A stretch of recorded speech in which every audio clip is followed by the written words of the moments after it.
कुर्ला पूर्व परिसरामध्ये रस्त्यावर पाणी साचलेलं आहे। महत्त्वाची बातमी, कुर्ला पूर्व परिसरामध्ये रस्त्यावर पाणी साचल्याचं पाहायला मिळतंय। काल रात्रीपासूनच मुंबई आणि उपनगरामध्ये मुसळधार पाऊस कोसळतोय। परिणामी सखल भागामध्ये पाणी साचायला सुरुवात झाली आणि कुर्ला पूर्व परिसरामध्ये रस्त्यावर पाणी साचल्याचं पाहायला मिळतंय। वाहन चालकांची चांगलीच तारांबळ उडाल्याचं पाहायला मिळतंय आणि सकाळच्या वेळेला विद्यार्थी जे शाळेमध्ये जाण्यासाठी वाट काढत होते त्यांना या पाण्यातूनच वाट काढत पुढे जावं लागतंय। मात्र रस्त्यावर पाणी साचल्यामुळे वाहन चालकांची मोठी तारांबळ, जनजीवन विस्कळीत झाल्याचं पाहायला मिळतंय।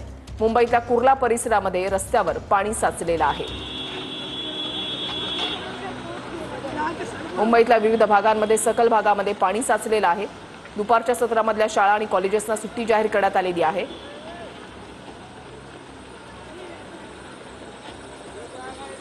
दुचाकी चालकांची ही अवस्था आपण पाहताय। तर इकडे वडाळ्यामध्ये दृश्य आपण पाहताय। दक्षिण मुंबईमधला हा भाग ज्या ठिकाणी पाऊस पडला की पाण्याचा निचरा होण्यामध्ये काहीशा अडचणी निर्माण होतात। परिणामी रस्त्यावर पाणी साचायला सुरुवात होते आणि आता तर पुढच्या 48 तासांसाठी मुंबईसाठी रेड अलर्ट जारी करण्यात आलेला आहे।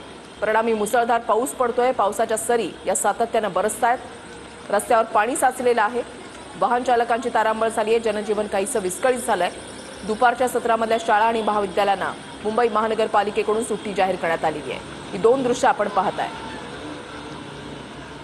वडाळ्यामधली स्थिती आपण जाणून घेणार आहोत। निखिल चव्हाण आमचे प्रतिनिधी आमच्या सोबत आहेत। निखिल, सध्या काय स्थिती आहे वडाळ्यामध्ये?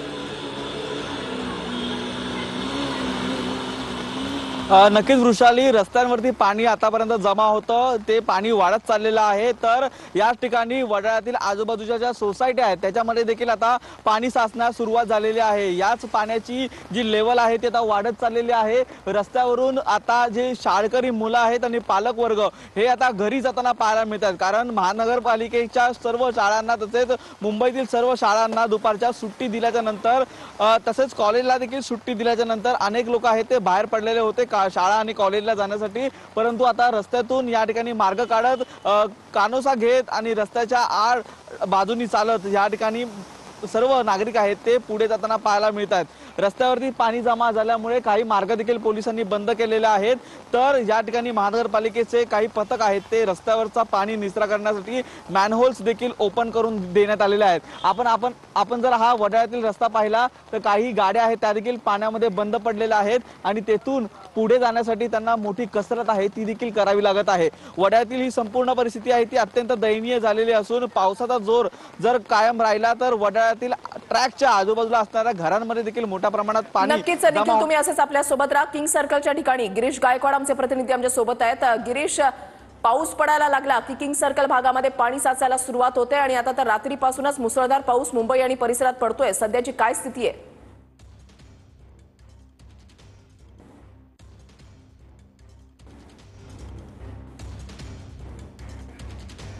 गिरीश, माझा आवाज पोहोचतोय तुमच्यापर्यंत?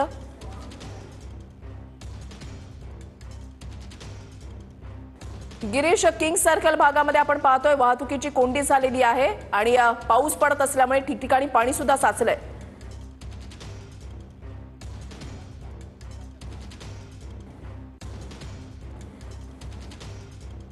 गिरीश, किंग सर्कल मधले अपडेट सध्या काय आहेत?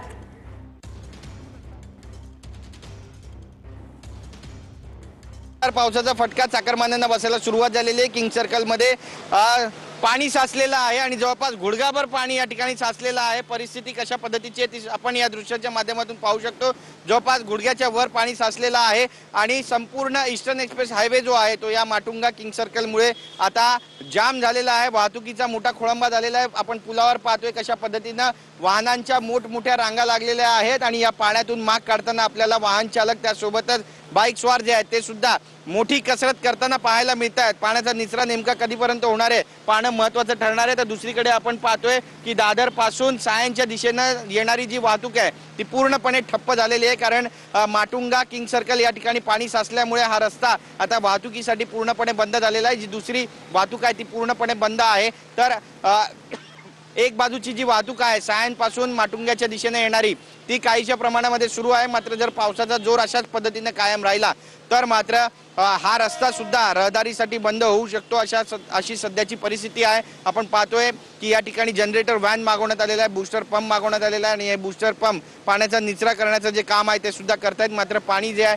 ते पुन्हा या ठिकाणी साचतंय आणि पाणी साचल्याचा जो फटका आहे तो सर्वसामान्य वाहतूकदारांना, सर्वसामान्य मुंबईकरांना बसताना स्पष्टपणे दिसतंय। जेव्हा जेव्हा मुंबईमध्ये पाऊस पडतो अशाच पद्धतीची जी परिस्थिती आहे तिला सामोरं जावं लागतं मुंबईकरांना आणि आज देखील चित्र काहीसं वेगळं नाहीये, तेच आहे संपूर्ण माटुंगा किंग सर्कल परिसराला एखादा तळ्याचं स्वरूप आलेलं आहे आणि या तलावातून माग काढताना आपल्याला सगळे वाहन चालक जे आहेत ते मोठी कसरत करताना सुद्धा पाहायला मिळत आहेत।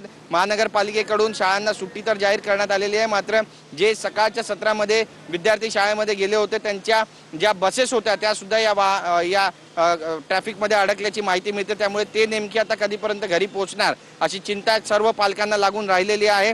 संपूर्ण मुंबईचा जो सखल भाग आहे, मग तो माटुंगा किंग सर्कलचा परिसर असू द्या किंवा कुर्ला एसटी डेपोचा परिसर असू द्या, सीएसटी रोड असू द्या, या ठिकाणी पाणी भरायला सुरुवात झालेली आहे आणि मोठ्या प्रमाणामध्ये पाणी साचतंय, पण या पाण्याचा निचरा काही होताना पाहायला मिळत नाहीये। याचा जो भुर्दंड आहे तो सर्वसामान्य वाहन चालकांना आणि त्यासोबतच चाकरमान्यांना बसताना स्पष्टपणे पाहायला मिळत आहे। बरेचसे लोक आज घरातून बाहेर पडलेले आहेत, ते घरात आता नेमके कसे परतणार अशी चिंता सुद्धा घरच्यांना लागून राहिलेली आहे आणि एकंदरीतच आता याबाबत महानगरपालिकेकडून काय नेमक्या उपाययोजना केल्या जाणार हे सुद्धा पाहणं वृषाली तितकंच महत्त्वाचं ठरणार आहे। आजचा दिवस आणि पुढचे 72 तास मुंबईसाठी अत्यंत महत्त्वाचे आहेत। नेमकं जर पाऊस अशाच पद्धतीने राहिला तर मात्र मुंबईकरांची पंचायत होईल आणि त्यामुळे गरज असेल तरच घराबाहेर पडा असं आवाहन करण्यात येत आहे। वृषाली, नक्कीच गिरीश, तुम्ही असं